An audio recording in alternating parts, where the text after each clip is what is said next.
están? Nosotros somos Derechos sin Censura. Hoy estamos muy contentos porque está un invitado muy especial con nosotros, el maestro Zavala. Bienvenido. Como ya les habíamos comentado en el video anterior, el maestro nos va a hablar acerca de lo que es el proceso penal y bueno, pues nos gustaría que se presentara con nosotros. Muy buenas tardes, jóvenes, un placer de verdad y un gusto estar aquí con ustedes. Vamos a ver qué podemos darles en relación al poco conocimiento que tenemos. Háganme la buena. Acabo de terminar la maestría, mas sin embargo en las próximas semanas estaremos titulándonos de la misma. Y bueno, pues mi nombre es Carlos Alberto Zavala Frausto, soy egresado de la Facultad de Derecho y Ciencias Sociales de la Benemérita Universidad Michoacana. Es un honor haber pertenecido a la misma con tantos problemas que hoy tiene. Claro.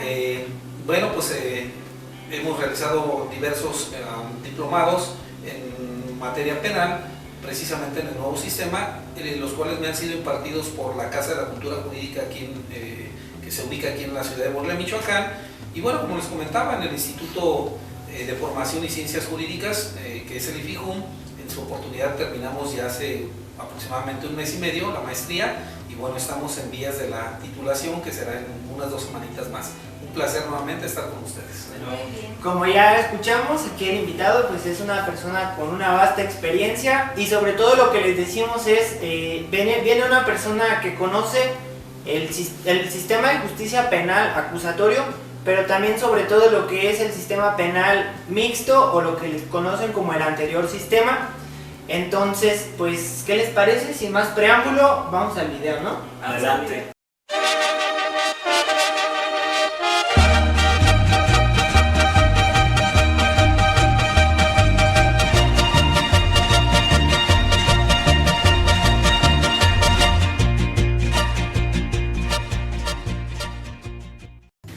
Bueno, amigos, continuamos con esta gran fiesta, este gran episodio, donde tenemos el gran honor de tener al licenciado Carlos Alberto. Primeramente, darle las gracias por aceptar la invitación.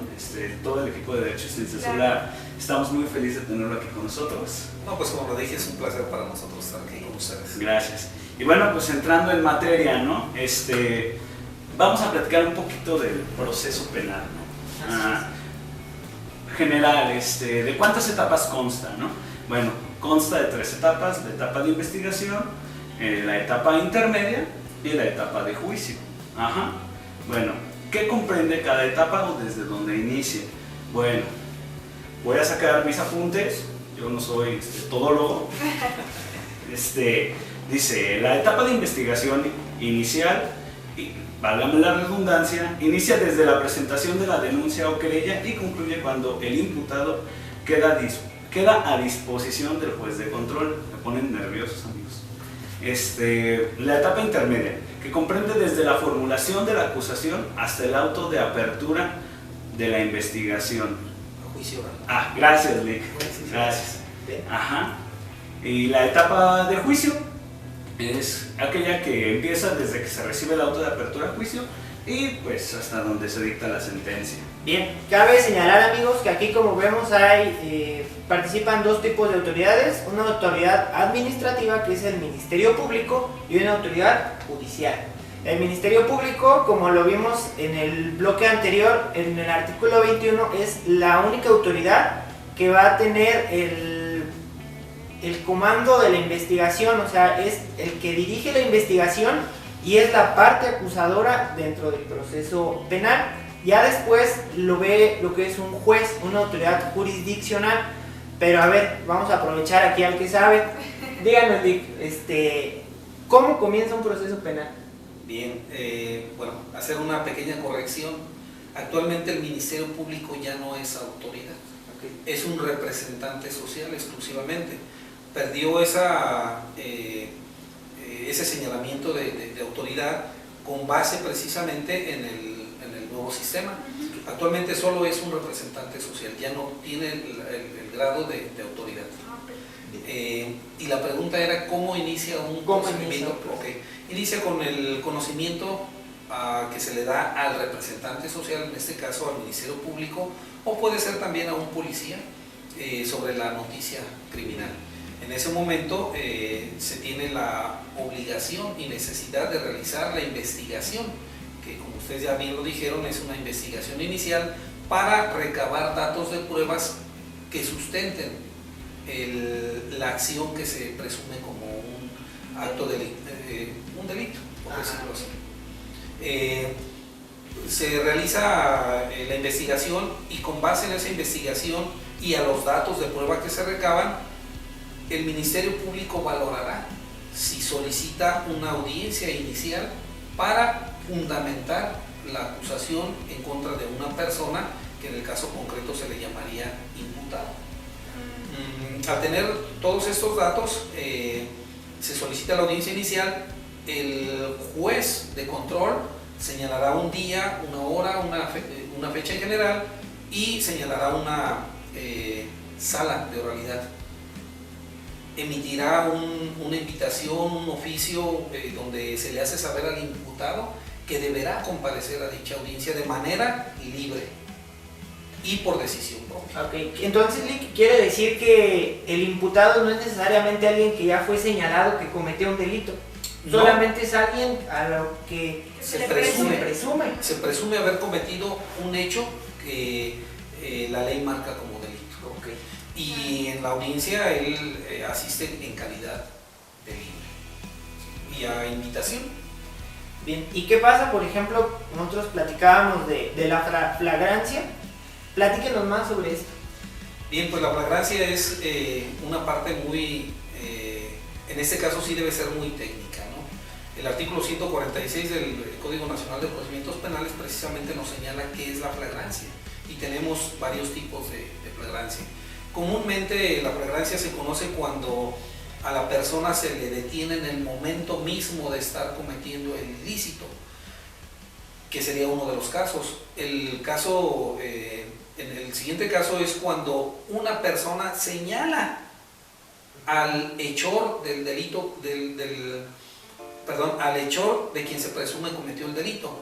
Lo señala y es perseguido ininterrumpidamente. Ok, pero entonces para recapitular, la noticia criminal sería como tal la denuncia. La denuncia, bueno, en términos generales la denuncia, porque podemos hablar de la querella, pero bueno, eso ya es un tecnicismo y tengo entendido que aquí No, nuestro público Nuestro son público todos los es- ciudadanos. Así es. Todos y cada uno de ellos. Pues ya. Y después, cuando ya la persona es llevada ante un juez, ¿qué pasa ahí? Como bien les comentaba, se lleva a cabo la audiencia inicial. Esta audiencia inicial consta de 5 etapas, pero no necesariamente se deben llevar las 5 etapas. Comúnmente yo he escuchado a algunos de mis capacitadores que le dicen audiencia combo. No estoy muy de acuerdo yo en ese... Porque se Te dan arman, palomitas. No estoy yo muy de acuerdo en ese señalamiento porque, bueno, pues si en el caso concreto tenemos el conocimiento de, bueno, pues nosotros los que sí sabemos un poquito de derecho debemos de tener técnica en ese sentido. La audiencia inicial, como bien les decía, consta de 5 etapas. Si es vía oficio la invitación a comparecer al imputado sobre el delito que va a escuchar y se le va a imputar, no debe llevarse la primera situación. La primera circunstancia que se da en la audiencia inicial es control de la detención, pero como aquí no hay detenido, pues esa participación se subsume. Cuando esa invitación inicia con la formulación de donde se le dice al imputado, mira, vienes invitado para esta situación porque hay gente que reclama en tu persona el haber cometido un acto que se presume de delito. ¿Y qué pasa si el imputado no asiste o no se presenta? Bien, si el imputado no comparece a la audiencia, el Ministerio Público tiene la oportunidad, con base en la ley, en solicitar bien sea una orden de aprehensión con base en los datos de prueba que se recabaron en la investigación inicial, o puede realizar una invitación forzosa, ¿no? Se me va ahorita el nombre en concreto, pero es una invitación forzosa donde se le envía a la fuerza pública para que lo traigan a comparecer. Pero sería una oportunidad nada más. Así es en calidad de libre, todo eso. Claro. Bueno, y llegando a esa etapa, Lick, ¿qué pasa? ¿Quién le hace saber sus derechos a la persona, al imputado? Importantísimo. Bien, no debemos de soslayar o de olvidar en el caso concreto que todos los imputados tienen derechos que consagra en el caso concreto la Constitución. Para no irnos más allá, bueno, pues existen leyes internacionales que también asisten, pero nos basamos concretamente en la Constitución Federal. Previo a este llamamiento, en la misma invitación que le realiza el juez de control, le dice que él puede ir acompañado por un abogado privado o particular, y o que si no cuenta con el recurso económico para hacerlo, el Estado tiene la obligación de otorgarle a un abogado o defensor público con capacidades técnicas para llevar a cabo una defensa. Y precisamente lo primero que se le hace saber por parte de su defensor al imputado son todos esos derechos por los cuales será resguardado en esa audiencia. Por decir algunos, que debe de contar con su defensor capaz en este sistema y con conocimiento en este sistema para poderlo defender, que puede guardar silencio, que tiene derecho a saber quiénes lo imputan, quiénes declararon en su contra, cuál es el hecho concreto que se le atribuye, por mencionar algunos de los derechos que le otorga la Constitución. Esto me hace remontar al primer episodio de nuestro bloque, cuando hablamos de la cuestión de la transparencia, ¿no? Que este sistema se vuelve muy transparente al hacer necesaria la asistencia de las partes. En efecto, este sistema, bueno, pues está regido por principios que lo rigen y que no deben ser transgredidos. Un principio que sea transgredido en concreto en el procedimiento se evidencia, y esto puede llegar a que sea hasta en ciertos casos nulificada la propia audiencia de la que se trata. Bien. ¿Y qué pasa cuando un abogado no tiene los conocimientos? Que es muy común, ¿no? Sí, es muy común. Que no pasa. O sea, sí, hay que decirle a la gente que siempre que consulten a un abogado que se cercioren de que tenga las aptitudes, porque si no, los corren a los abogados y paran la audiencia, porque el juez, como veíamos, el sistema es tan garantista que si el juez ve que tienes un abogado que de plano sí le está cajeteando gacho, pues para la audiencia, pero antes le pregunta al imputado, ¿estás seguro que quieres que te represente? Porque yo acabo de ver que como que no tiene los conocimientos suficientes. Como que no le sabe. Sí, entonces si advierte esa situación, puede parar la audiencia para que llamen a otro abogado, pero también está del lado del Ministerio Público, ¿no? Esta situación, cuando un juez ve, a una autoridad jurisdiccional ve que el Ministerio Público no tiene los conocimientos ni las habilidades adecuadas en este nuevo sistema, pues también para la audiencia y mandan traer a otro agente del Ministerio Público que para poder continuar. ¿Por qué razón? Porque como veíamos, un principio es el de la igualdad. Entonces el juez tiene que ver que todas las partes estén en el mismo nivel para que ya se puedan desempeñar, porque volvemos a lo mismo, la víctima, ¿no? ¿Qué lugar va a tener la víctima si está mal representada? Claro. Si el Ministerio Público es deficiente, entonces la defensa de la víctima pues va a ser muy raquítica. Entonces, ojo con eso. Claro, bueno, también ese es un principio, ¿no? O sea, el principio o la garantía a la defensa adecuada. Sí, vamos a poner sobre contexto esta situación. Por lo que ve a la defensa, sí debe contar con conocimientos básicos como mínimo para llevar a cabo una defensa, que sería en este caso, como bien lo dice aquí el joven, una defensa técnica y adecuada. Si el abogado en el transcurso de la audiencia es evidente que no tiene los conocimientos mínimos, el juez lo puede prevenir, y previene precisamente tanto al abogado como al imputado, haciéndole ver esa situación, preguntándole. Hoy día ya existe en el Código Nacional la capacidad, le otorga esta capacidad al juez para despedir al abogado que es evidente que no tiene conocimiento en el sistema de la audiencia y pedirle al propio imputado que nombre otro o que el Estado le garantizará una defensa técnica y adecuada a través de la Defensoría Pública. Por lo que ve el Ministerio Público, no pasa el que lo cambien, porque si bien es cierto, el Ministerio Público es el que imputa y el que debe probar que el hecho es delictuoso, pues él es el que debe tener el conocimiento del antecedente de lo sucedido con base en la acusación que está realizando. El juez lo puede prevenir al Ministerio Público a efecto de que se conduzca con propiedad y realice la acusación con tecnicismos.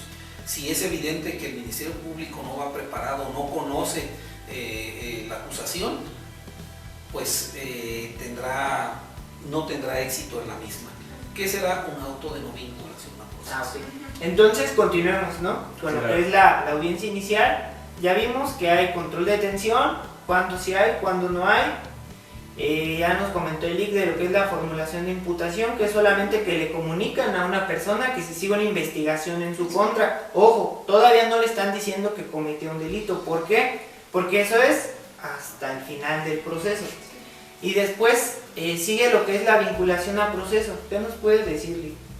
Bien, recapitulando, manejamos que es la control de detención. El control de detención solo se da cuando existe orden de aprehensión. Si fue una invitación nada más en calidad de libre, se da directamente la formulación de la imputación. Existe también por ahí una breve confrontación entre defensa y Ministerio Público para argumentar sobre la vinculación o no. Si el juez determina vincular a proceso al imputado, es porque el Ministerio Público fundamentó con base en datos de prueba que es muy probable que el imputado sí haya cometido el ilícito. En este caso el estándar probatorio es muy bajo. El juez no debe solicitar que sea comprobado, sino que sea presumible, pero que existan datos de pruebas que lleguen al conocimiento del juez de que es muy probable que sí se cometió el hecho. Me llama la atención que maneja datos de prueba. ¿Qué son los datos de prueba? Porque nuestra audiencia a lo mejor no conoce esos procedimientos. Sí, los datos de prueba es toda aquella prueba, todo aquel mecanismo que sirve para fundamentar o sustentar la acusación. Un dato de prueba podría ser la entrevista de un testigo. Un dato de prueba podría ser un objeto del delito. Si se cometió con algún arma punzocortante, un arma de fuego, con un cuchillo, sí, alguna situación, serían esos los datos de prueba. Muy bien, entonces Se llama dato de prueba en este momento porque solo es una presunción, no está probado en efecto. Okay, entonces los jueces no pueden tener nada en sus manos, ¿verdad? Solamente escuchan lo que hay en la audiencia, porque antes en el sistema lo que nosotros les decíamos era que había muchos expedientes y los expedientes eran grandísimos, eran muchas hojas, tomos, pero acá no. Acá el juez solamente escucha los argumentos, ¿verdad? Como lo comentamos, quien dirige la investigación es el Ministerio Público, es el rector de la investigación. El Ministerio Público realiza su investigación y el juez, cuando sale a la audiencia inicial, él no conoce nada. Exclusivamente conocerá la causa, el delito, el imputado y quien acusa. Pero de los hechos, el juez no sabe absolutamente nada. Precisamente en esa audiencia es donde se le hará del conocimiento al juez a través de la vía oral la razón por la que se encuentran en esa audiencia. Pero el juez no puede ver, menos tocar la carpeta de investigación, porque esto es una falta al debido proceso. Bien. Ok, yo quiero hacer un pequeño paréntesis porque me voy a regresar, creo que se nos pasó algo muy importante. Y es en la primera etapa de esta audiencia, que es en el control de la detención. Ajá. ¿Qué pasa cuando en el control cuando la detención no se califica como de legal? Ajá. Y bueno, cuando se califica de legal, imagino que tiene la prosecución de la audiencia. Bien. muy importante y se nos van a pasar muchas cosas para que nos pongamos en ese sentido de lo mejor. Si cuando se está alegando sobre el control de la detención, el Ministerio Público tiene la obligación de sustentar que esa detención fue realizada conforme a derecho y conforme a los protocolos de detención que marcan ya ahora en día derechos humanos. Voy a poner un ejemplo. Si una persona, un ciudadano, es detenido sin que se le hayan leído sus derechos, si es detenido con violencia, si es detenido sin algún dato de prueba o alguna flagrancia, esto es una detención ilegal. Y si nosotros como defensores en argumento manifestamos y probamos o el juez nos compra nuestro argumento, puede decretar de ilegal la detención y en ese momento el imputado puede abandonar la audiencia. Si estaba detenido, lo puede hacer, queda en libertad absoluta. Puede ser que a veces los ministerios públicos en esa misma audiencia soliciten hacer la imputación, pero ya quedará a derecho del imputado y de la propia defensa el orientarles si se quedan a escuchar la imputación o no. Esto no quiere decir que el Ministerio Público después pueda seguir recabando datos de prueba para volver a imputar. O sea que puede salir la persona, pero después la pueden requerir nuevamente. Así es. El Ministerio Público, si ve que en el caso concreto fue ilegal la detención, él puede seguir el curso de su investigación inicial y si en su momento cree que tiene los datos de prueba necesarios para sustentar la imputación, puede llamar ya por la vía pacífica a audiencia inicial, a petición, claro, por parte del juez de control, la presencia para hacer la imputación, ya en calidad de libre, claro. Bien. Claro, de todas maneras no te salvas en pocas palabras. Puede ser posible, puede ser posible. Ok, entonces, ¿alguna...? No, es que la verdad, les voy a ser bien honesto, todo estaba muy bien y de repente me llegó así, ¿y qué pasa? Sí, Importante. sí, es importante conocer porque a mi consideración esta es la etapa más importante del proceso penal porque es cuando se está formando, ¿no? Y como dice también la Constitución que todo el proceso debe de seguirse únicamente por la imputación que te están haciendo, ¿no? No puede, o a lo mejor sí va a haber momentos en que se puede reformular. ¿Esto qué quiere decir? Que si a lo mejor el juez advierte que no se trata del delito que te están imputando, sino se trata de otro, lo puede reclasificar. Pero vamos, es un sistema donde el Ministerio Público aquí es donde se tiene que poner las pilas, ¿no? Y bueno, continuamos con lo que es la vinculación al proceso. Hay personas, le voy a decir, que confunden lo que es un auto de vinculación a proceso con lo que es un auto de formal prisión. Queremos que nos despegue esas dudas, porque hay gente que sí dice... Que todavía piensa. Mucha atención. Sí, de hecho, habemos abogados que queremos pues vincular ese tipo de esas dos figuras jurídicas. No es lo mismo. No es lo mismo. Cuando los abogados están muy acostumbrados al sistema tradicional o inquisitivo como lo conocemos, tratan de relacionar lo que es el auto de formal prisión con la vinculación a proceso, y son dos cosas total y completamente diferentes. Yo pediría a los abogados que no contaminemos esos términos y esos contextos legales, porque si nos llegamos a confundir nosotros, que sabemos un poco, llegamos a confundir también a la gente en general. De hecho, ya hoy día tenemos más de 3 años que en Michoacán entró en curso el sistema oral. Ya debemos los abogados olvidarnos de esos términos, porque conforme más va pasando el tiempo, pues el sistema tradicional ha quedado atrás. En lo personal, yo hoy día solo llevo 2 asuntos del sistema tradicional y les soy bien sincero, no me gustan. Ya no. Ya se acopló al nuevo. Pues bueno, no hemos descubierto el hilo negro porque realmente estamos todavía todos en vías de del conocimiento de este sistema, más sin embargo sí está a nuestra responsabilidad como abogados el meternos al estudio del sistema, porque a veces pensamos o creemos que porque ya cursamos un diplomado, que porque ya fuimos a un curso, a un seminario, que porque ya terminamos la maestría ya sabemos todo, y no.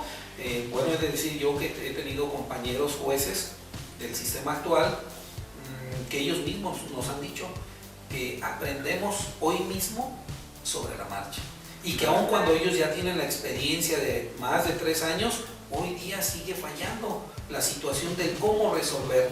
Pero bueno, todo eso se va a ir construyendo con base precisamente en el estudio que todos los operadores del sistema tengamos como responsabilidad para que esto salga de la mejor manera posible. Claro, Claro, para el Estado. como todo, tiro y error. Sí, Acierto sí. y error, Entonces, acierto y error. ¿Cómo se aprende? La vinculación al proceso es cuando a una persona le dicen que ya está precisamente en un proceso. Cuando medianamente o bajamente, ya les hablaba del estándar probatorio. Ajá. En este caso el estándar probatorio es muy bajo. ¿Qué es el estándar probatorio bajo? Basta que el juez tenga un pequeño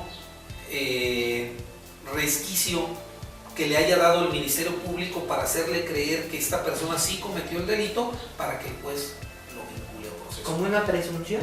Una presunción, pero basada en un dato de prueba.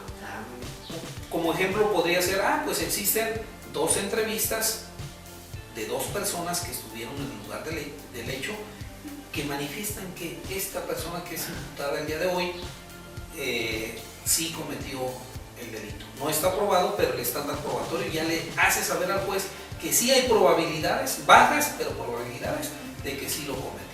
Y la vinculación al proceso es eso, conducirlo ya al proceso. Y después nos marca el código las famosísimas medidas cautelares.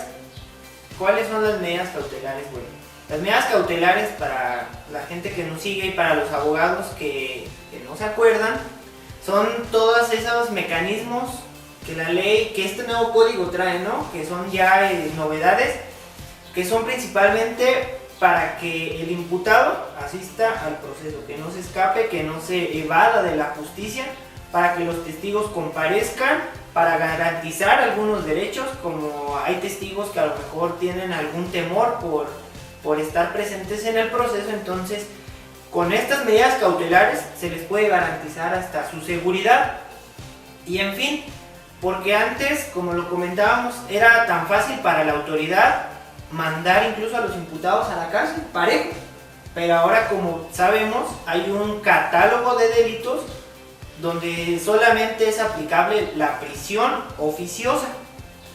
Estos delitos pues son los que conocemos como alto impacto, ¿sí? Hay otros delitos que son delitos que les conocen de bagatela o delitos menores, por los cuales una persona puede enfrentar un proceso en libertad, que es por lo que nosotros vemos, por lo que a lo mejor ustedes que nos siguen, que ven a una persona que dicen, oiga, pero es que está en un proceso penal y anda en la calle, o es que tardaron más en agarrarlo que ya está, que en liberarlo. Entonces esa es la razón. Pero las medidas cautelares, ¿quién las vigila o cómo es eso? Bien, las medidas cautelares, precisamente como bien lo dicen ustedes, son las que vigilan que el procedimiento se lleve a cabo conforme a sus reglas. Existe un departamento, una institución que vigila precisamente las medidas cautelares. Se me va el nombre en este momento de la institución, pero ahorita lo recordamos. Y precisamente eso garantiza al imputado para que no sea molestado, perdón, a la víctima para que no sea molestado por el imputado. Esto quiere decir que no podrá acercarse, que no podrá tener diálogo que no sea para intimidar. Okay. Porque luego a veces es lo que realizan los imputados, ¿no? Intimidan ¿Te imaginas? Perfecto. No, hombre, tú vas a ver y no sé qué. No. Entonces, bueno, estas medidas cautelares, perdón, estas providencias cautelares, imagino, deben de tener una medida y una proporción atendiendo a la causa penal, ¿no? O mejor dicho, al delito. Gracias. Así es. Bien lo dijeron ustedes, existen delitos de alto impacto y delitos de bagatela, como lo marca la misma Constitución. Los delitos de alto impacto necesariamente llevan aparejada la prisión preventiva oficiosa. Yo soy de los que piensan que hay que justificarla también. ¿Cómo se justifica? Ok, decir que la ley lo prevé como un delito de alto impacto, que es el homicidio, la violación, el secuestro, por decir algunos, la trata de personas. Pero aun cuando la ley lo marca en ese contexto de que son prisión preventiva oficiosa, el Ministerio Público tiene la obligación de sustentar el porqué. ¿Sí? Bien sea que la persona realmente sea considerada como una persona peligrosa, ¿sí? Que sea considerada como una persona que va a evadir la acción de la justicia. Y contrario precisamente a esta situación, en los delitos de bagatela que no tienen aparejada la prisión oficiosa, pues tienen un catálogo también de mecanismos. Esto puede ser que sea la presentación periódica ante el tribunal para el efecto de no evadir la justicia, simple y llanamente el que no se acerque ni moleste a la víctima ni a los personas que deponen en su contra, el otorgar una garantía. Casi ya no se da ahora las garantías, comúnmente las conocemos como fianzas, ya actualmente no se da. Comúnmente es más que suficiente para acreditar que la persona fue conducida a la audiencia de manera personal y que acudió voluntariamente a la misma para justificar que no va a evadir la acción de la justicia, que es el espíritu de las medidas cautelares, que no se evada de la acción de la justicia. Bueno, y finalmente tenemos lo que es la investigación complementaria, que es cuando se le da un tiempo al Ministerio Público para que siga con algunos actos de investigación, pero el juez tiene que poner atención aquí. Sí, una vez que se ha vinculado a proceso a una persona, se discute sobre el tiempo